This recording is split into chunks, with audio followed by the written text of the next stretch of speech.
I say hijacker, and you think destruction, death, terror.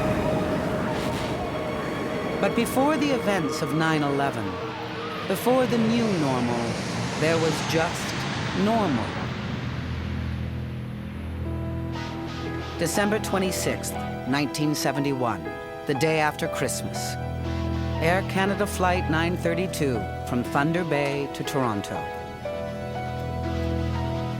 It was the end of a long day for the flight attendants when a passenger walked into the galley with a note.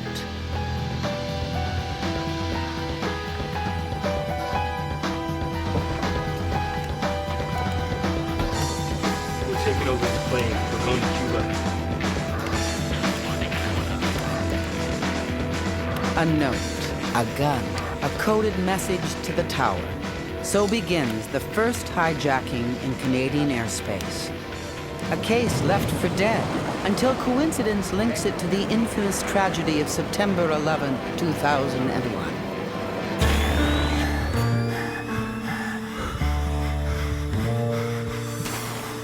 In true crime, investigation and conviction may take years. But every detective knows that the crucial clue is always there, somewhere in the first 72 hours.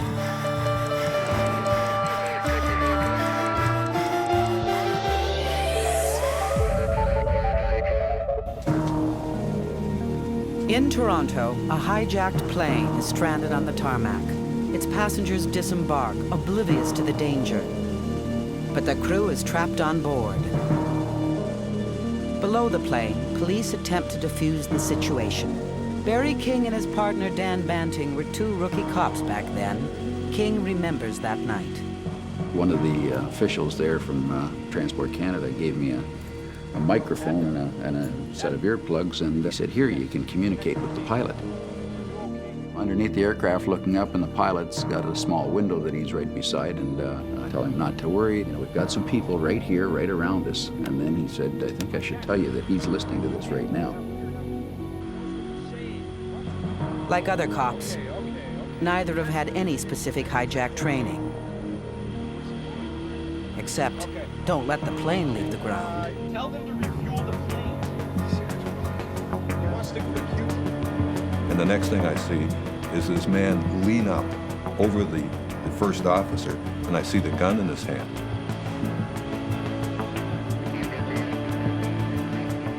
What to do? The crew is up there in the cockpit. He has a gun. He wants to go to Cuba.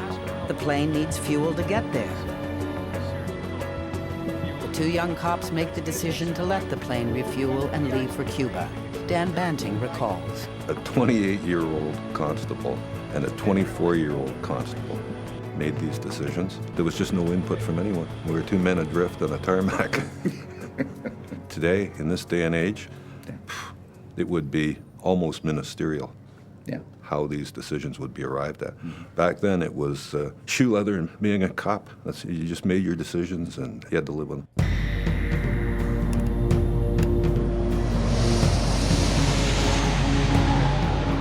Seeing that jet disappear off in the distance, and you just kept your fingers crossed. Went back to the station, made coffee, drank coffee, went home, turned on TV. Back then, TV only went till about 2 o'clock in the morning. Sat on my front veranda, went back down to work the next day, had never slept, and waited. 5:30 a.m. Flight 932 returns to Toronto. The crew appeared tired when they came back, but the captain, I think, felt satisfied that the right choice was made.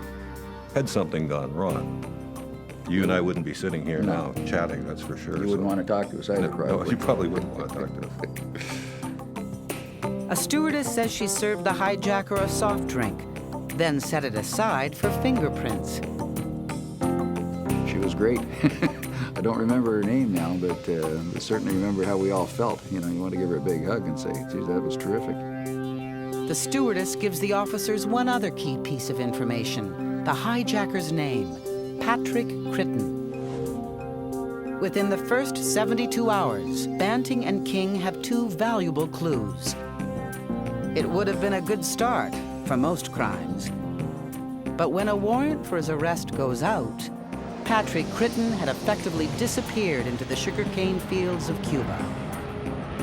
There, the Americans couldn't touch him, and the Canadians couldn't find him. Cuba's way of dealing with some hijackers was forced labor in the hot sun. While Critton sweated in the cane fields, the case went cold. For 30 years, the file sat with other unsolved cases in this innocuous police building. The unsolved hijacking is chosen by a detective to test his unbeaten record. Detective Don Jorgensen had solved every cold case he'd ever taken on. As a challenge, I found the oldest outstanding warrant and decided to see if I could locate the accused. All we had was very much tombstone information, date of birth, name, and a brief description. I went through the normal police procedures originally and came up empty. There was no record of Mr. Critton at all, whether it be current or historical.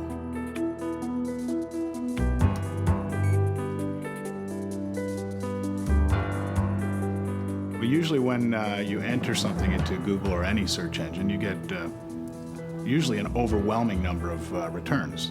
So when I entered Patrick Critton's in, I was expecting to get any number of returns, but I actually only got one. In this case, one hit was gold, an article from a suburban New York online newspaper. It's about mentors for African-American youth, and one of the mentors is Patrick Critton. He's a director of a community school and a teacher for residents of a youth shelter. This Patrick Critton is in Mount Vernon, New York. My first step in trying to firm up the identification, I contacted a friend of mine who's a detective with the New York City Police Department and had him take a cursory look at the Mr. Critton from Westchester County.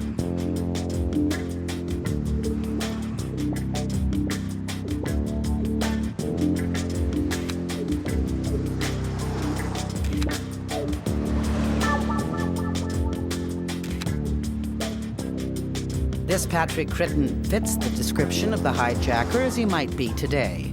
Mid-50s, 5'4", and black. Discreet questions are asked of friends and colleagues, like fellow teacher Odine Mangum. I think all of Patrick's students loved him. He was a tough taskmaster, and which I thought was unusual looking at Patrick's size.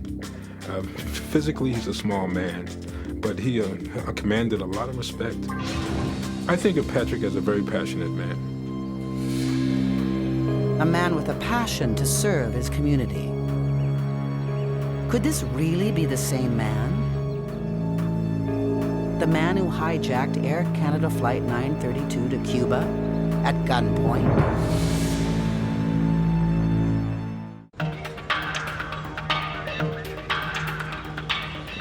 On a street in Mount Vernon, New York, a police officer shows passers-by the picture of a missing girl. It seems innocent enough, but in fact, one passerby may be the 1971 hijacker, Patrick Critton. We didn't want to jump the gun. We certainly didn't want to tarnish a man's reputation if it turned out that we had been mistaken.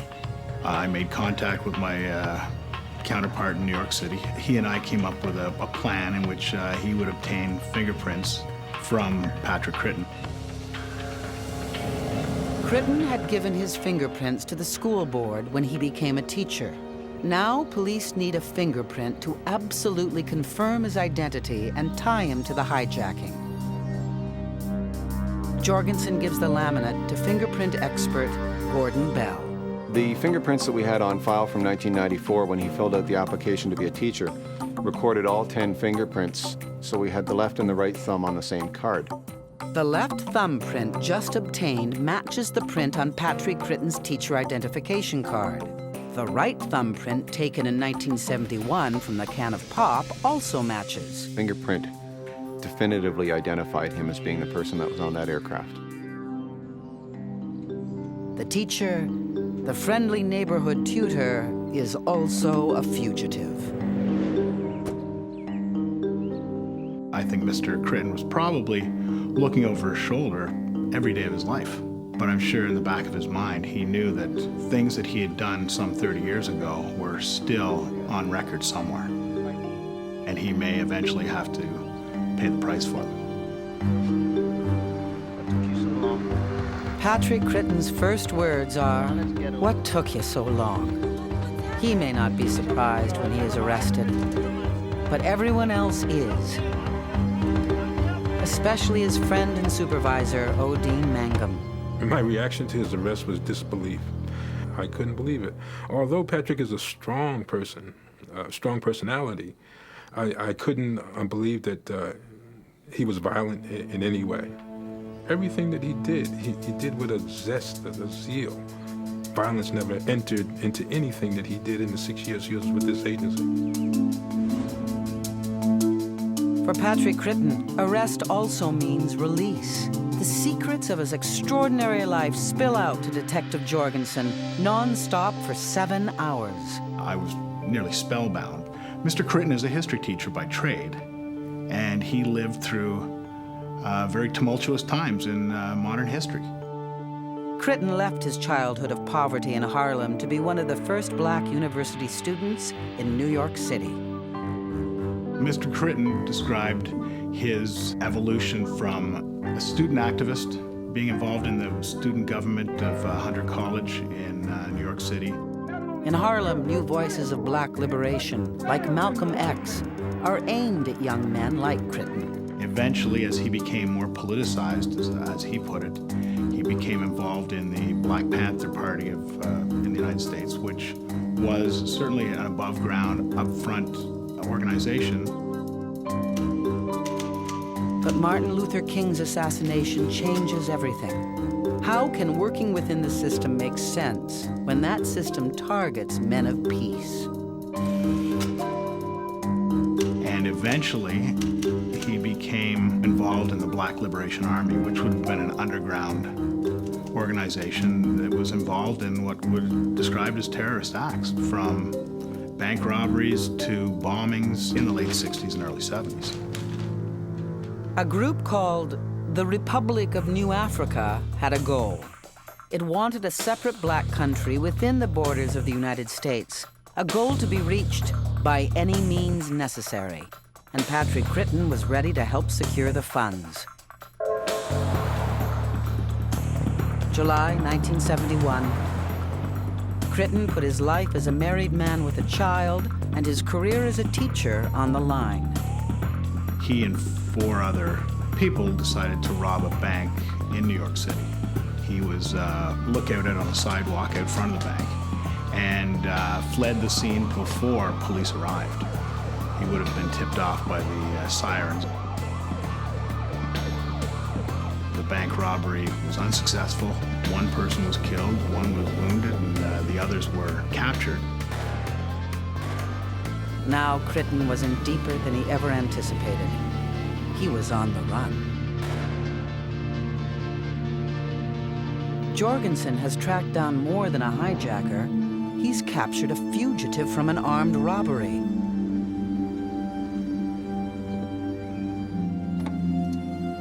His comrades arrested, 1 shot dead. Critton feared his own capture was next.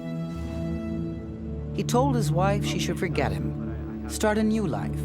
He's going underground. A desperate Patrick Critton fled the U.S., convinced he's the hunted fugitive of an armed robbery.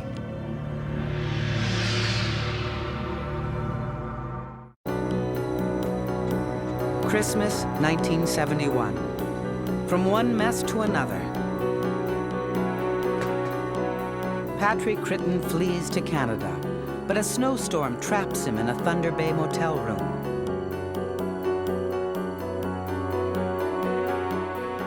He works out another escape route. This is 1971. There are no metal detectors for flights within Canada. The next day, he leaves Thunder Bay on a plane headed to Toronto. 15 minutes before landing, Patrick acts on his plan. Think. We have fragmentation grenades and a .38 caliber revolver. take me to the captain in the cockpit. We are going to Havana, Cuba. This is no joke.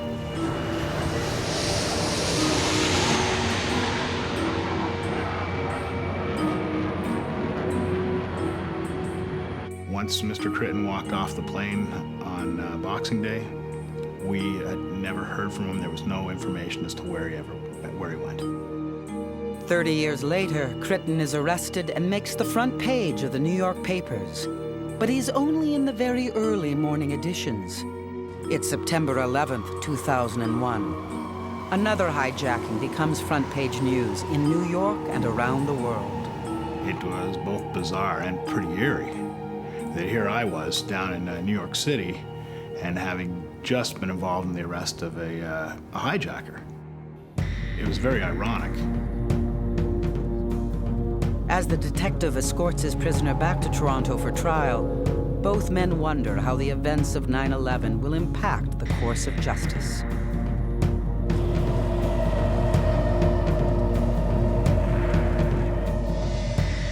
In Toronto, Patrick Critton engages a lawyer well known in the black community, Irving Andre.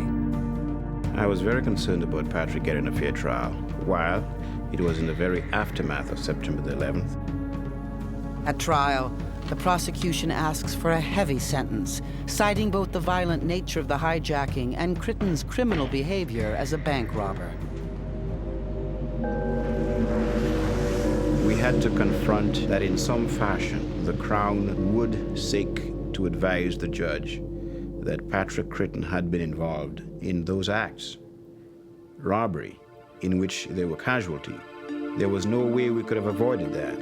What we did, however, is that we suggested to the judge that you cannot give an accused person a heavier sentence for acts for which he was never charged, for acts for which he was never found guilty. Critton thought he had been charged for the 1971 robbery. He never knew he got away scot-free. That's why he hijacked the plane in the first place, to flee to Cuba to escape U.S. justice. Here was certainly not a person who fit the mold of the terrorist. He'd become a responsible citizen. He'd assisted underprivileged persons. He came back to the United States under his own name. He continued that work. It was almost as an extension of the type of social commitment which he manifested way back in the 60s. You know, in Mr. Critton's time in the 60s and 70s, hijacking an airplane was a tool to either get a political point across or to make good your escape. Whereas as of September 11th, hijacking an airplane becomes a weapon. And to that extent, September the 11th was helpful to us, because that act in September of 2001 gave us a clear picture of the monstrosity of true terrorism. And he said to the stewardess, "Would you take this paper to the captain?" Defense counsel Irving Andre takes the court back to the night of the hijacking. When you had a couple stewardesses saying that he never threatened us. He tried to make us feel comfortable. Even the pilot thought Critton wasn't a threat, as long as they were going to Cuba. In closing, Irving Andre returns to Christmas night, 1971. If one has to speculate as to what was going on in his mind at that time, it was one perhaps of total abjection, depression, and the realization that he had to do something to get himself out of that predicament. One of the interesting ironies of this case was that Patrick Critton, ironically, upon his arrival in Canada in December of 1971 in Thunder Bay, could have purchased a ticket to Havana, Cuba, without the necessity of having to hijack any airline. But Patrick Critton had hijacked that plane. Since this was Canada's first hijacking, and the criminal code had no provision for the offense, Critton was actually on trial for kidnapping the plane's crew, armed robbery, using the gun to steal the plane, and extortion, threats to engineer his escape to Cuba. Today, We call that hijacking. I believe that when the sentence was handed down, Justice Casey had put a lot of thought into the sentencing. It was beyond our expectations. When he went back to the institution, Maplehurst Detention Center, he was greeted with wild cheers. People were clapping him on the back, and it was almost as if he'd won the lottery. In fact, the judge gave Patrick Critton only 3 years and a recommendation for early parole. As a police officer, I'm proud of what I did. It sent a message that if you are a victim of crime, despite the fact that 30 years may pass, we will continue to pursue the case. And the officers who were the initial investigators of this hijacking 30 years ago gathered as much evidence and information as they could in the first, say, 72 hours.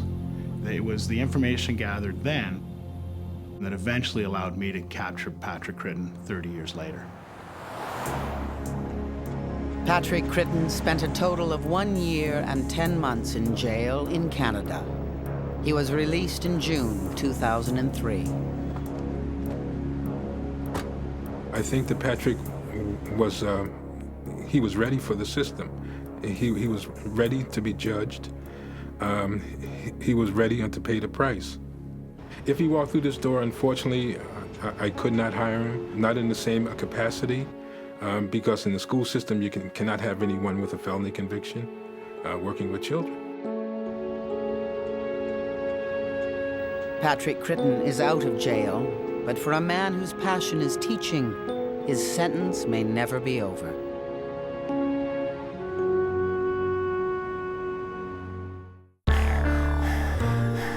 The stories on 72 Hours are true. The detectives and forensic scientists are the ones who actually worked on the case. The names of the victims are fictitious. The names of the convicted are real.